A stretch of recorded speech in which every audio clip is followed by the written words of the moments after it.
স্বাগত বন্ধুরা উত্তরণ ইউটিউব চ্যানেলে আমার ক্লাস 9 শিক্ষার্থী বন্ধুদের নবম শ্রেণীর শিক্ষার্থী বন্ধুদের স্বাগত জানাই। আশা করি তোমরা ভালো আছো, সুস্থ আছো। আজকে আমি চলে এলাম প্রশ্ন বিচিত্রা 2026 ক্লাস 9 বাংলার যে দ্বিতীয় সেটটি আছে সেই দ্বিতীয় সেটের উত্তর সমাধান করব। পেজ নাম্বার হচ্ছে, তোমরা জানো প্রত্যেকে, পেজ নাম্বার হচ্ছে 25, বাংলা নবম প্রশ্ন বিচিত্রা। স্কুলের নামটি দেখে নাও। Set number 2, Burdwan municipal girls high school. প্রথম প্রশ্ন, সময় না নষ্ট করে আজকে মূল বিষয়ে চলে যাব। এই প্রশ্নগুলো অবশ্যই তোমরা দেখে নেবে। প্রথম সেটের উত্তর আমি করে দিয়েছি, এমসিকিউ, এসএকিউ এবং ভাবার্থ এবং সারাংশ। আজকেও অনুরূপভাবে আমরা এমসিকিউ, এসএকিউ এবং ভাবার্থ এবং সারাংশের উত্তরগুলি আমাদের সমাধান করে দেবো। তোমাদের প্রয়োজন বোধ করলে উত্তরগুলো তোমরা অবশ্যই খাতায় লিখে রাখতে পারো। প্রথম প্রশ্ন, 1 দাগের প্রশ্ন। আমার ব্যায়ামও হয় না, বক্তার মতে তার ব্যায়ামও হয় না। ক, উপবাসী থাকলেও। খ, সারাত জেগে থাকলো। গ, সর্বদা ভিজে গায়ে থাকলো। ঘ, সারাদিন অক্লান্ত পরিশ্রম করলেও। প্রত্যেকে যেন উত্তর হবে গ, সর্বদা ভিজে গায়ে থাকলেও। ডট দিয়ে রাখছি, সে ডটগুলো উত্তর হবে বন্ধুরা। একবার বেরুলে আর ভিতরে যায় না। কি বেরুলে আর ভিতরে যায় না? ক, কেল্টিক রক্ত, হাতির দাঁত, স্টাডির কথা, না মিসেস সোভিয়ারের কথা? কোনটি হবে?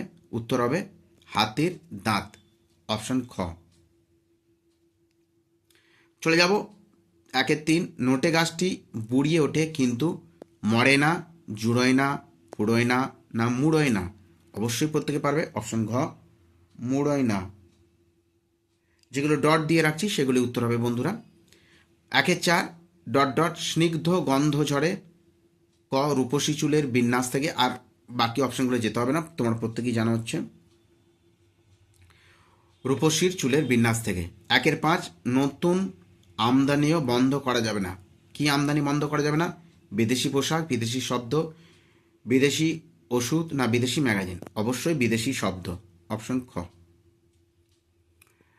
ভোজন পদটি কি ধরনের বিশেষ্য? ক্রিয়াবাচক বিশেষ্য, অবস্থাবাচক বিশেষ্য, গুণবাচক বিশেষ্য, না সমষ্টিবাচক বিশেষ্য? অবশ্যই ভোজন মানে হচ্ছে খাওয়া, এখানে কাজ করা বোঝাচ্ছে, অবশ্যই সেটা ক্রিয়াবাচক বিশেষ্য।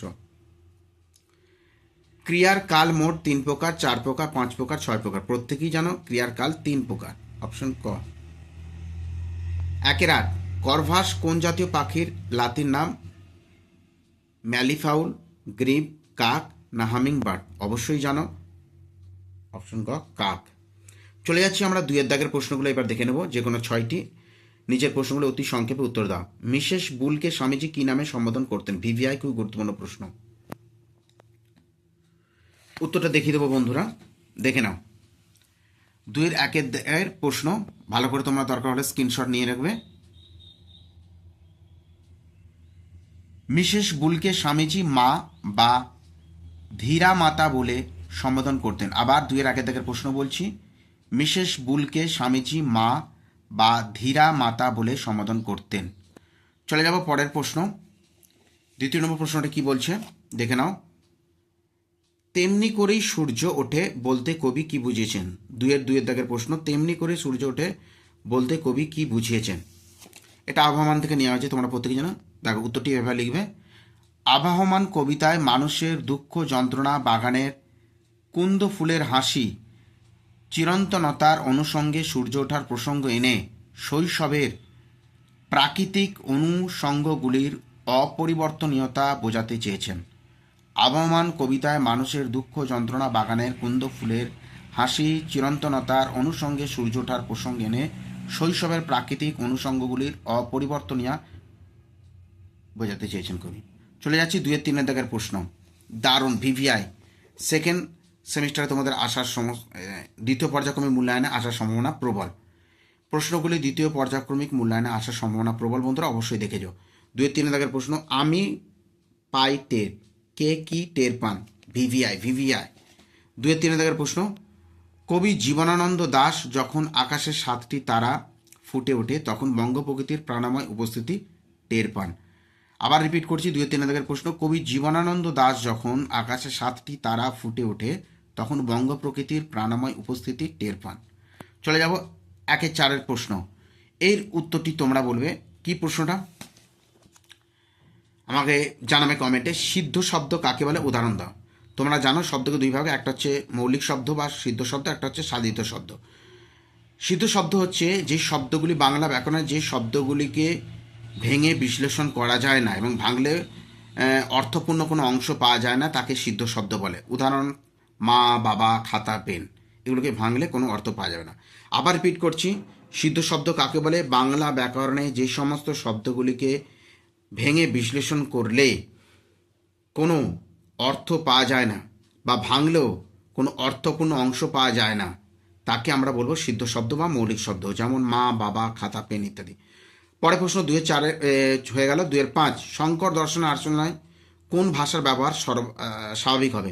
শঙ্কর দর্শনের আলোচনায় কোন ভাষার ব্যবহার স্বাভাবিক হবে? সেটা হচ্ছে সংস্কৃত ভাষার ব্যবহার সর্বাধিক হবে। দেখে নাও 2-5 দাগের প্রশ্ন। শঙ্কর দর্শনের আলোচনায় সংস্কৃত ভাষার ব্যবহার স্বাভাবিক হবে। শঙ্কর দর্শনের আলোচনা সংস্কৃত ভাষার ব্যবহার স্বাভাবিক হবে। 2-6 দাগের প্রশ্ন, ভিভিআই 2-6 দাগের প্রশ্নটি। ভিভিআই খুবই গুরুত্বপূর্ণ, দ্বিতীয় পর্যায়ক্রমিক মূল্যায়নে তোমাদের আসার সম্ভাবনা প্রবল।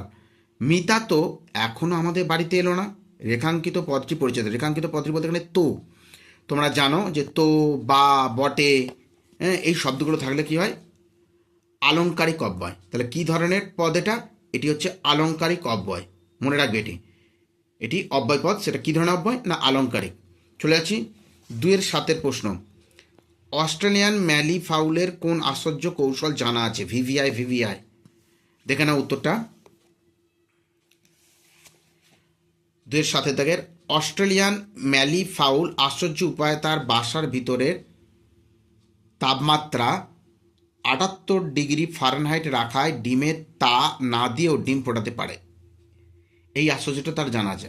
অস্ট্রেলিয়ান ম্যালি ফাউল আশ্চর্য উপায়ে তার বাসার ভিতরে তাপমাত্রা 78 ডিগ্রি ফারেনহাইট রাখায় ডিমের তা না দিয়েও ডিম ফোটাতে পারে। এবার চলে এলাম বন্ধুরা আমরা এই সেটেরই 7 দাগের 1 নম্বর প্রশ্ন। শিরোনাম সহ সারাংশ লেখো। সারাংশটা তোমরা স্ক্রিনশট হিসেবে রেখে দেবে, ভাবার্থটা রেখে দেবে। যাদের বই নেই, এই প্রশ্ন বিচিত্রা বইটা নেই, সেই সমস্ত বন্ধুরা তোমরা স্ক্রিনশট রেখে দেবে। আমি উত্তরটা বলে দিচ্ছি। শিরোনাম সহ একটা টাইটেল দিতে বলছি, তার সঙ্গে সার অংশটা তোমাকে লিখতে হবে। সংসারে যারা শুধু দিলে পেলে না কিছুই, যারা বঞ্চিত, দুর্বল, উৎপীড়িত মানুষ হয়, মানুষের যাদের চোখের জল কখনো নিলে না, নিরুপায়, দুঃখময়, তাহলে এর উত্তরটা কীভাবে লিখবে? তাহলে দেখো উত্তরটা লিখবে এইভাবে। শিরোনাম দেবে একটা কি, লেখকের দায়বদ্ধতা। সংসারে বঞ্চিত অধিকারহীন মানুষের যন্ত্রণায় লেখককে দায়বদ্ধ করে তোলে, তারাই তার রচনার বিষয় হয়ে ওঠে। এইটুকু লিখে আসতে পারো সারাংশ। সংসারে বঞ্চিত অধিকারহীন মানুষের যন্ত্রণায় লেখককে দায়বদ্ধ করে তোলে, তারাই তার রচনার বিষয় হয়ে ওঠে। টাইটেলটা কী দেবে বা শিরোনাম কী দেবে? লেখকের দায়বদ্ধতা।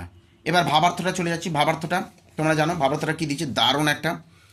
দাও ফিরে সে অরণ্য, লও এ নগর, লহ তব লৌহ লোষ্ট্র কাষ্ঠ ও প্রস্তর। এই ভাবার্থটা কীভাবে লিখবে দেখে নাও। তপবন তুল্য স্নিগ্ধ শীতল শান্ত মানবতাপূর্ণ ছিল ভারতীয় সভ্যতা, কিন্তু সভ্যতার বিবর্তনে, যন্ত্র সভ্যতার আবির্ভাবে তা পরিণত হয়েছে ইট কাঠ পাথরের তৈরি পাষাণ পিঞ্জর। মানুষের জীবন হয়ে উঠেছে ভালোবাসাহীন, স্নেহহীন, বন্ধনহীন, কুটিল ও জটিল। তাই নগরকেন্দ্রিক সভ্যতার যান্ত্রিকতার পরিবর্তে আরণ্যক সভ্যতাকে কামনা করা হয়েছে এখানে। এইটুকু লিখে আসবে। তাহলে আজকে দ্বিতীয় সেট কমপ্লিট করে দিলাম। প্রথম সেটটা তোমরা দেখে নেবে, আমি ডেসক্রিপশনে দিয়ে দেবো লিঙ্কটাই, সেই লিঙ্কে একটু চেপে দেবে, তোমরা দেখতে পেয়ে যাবে। ভালো থেকো, সুস্থ থেকো বন্ধুরা, ধন্যবাদ।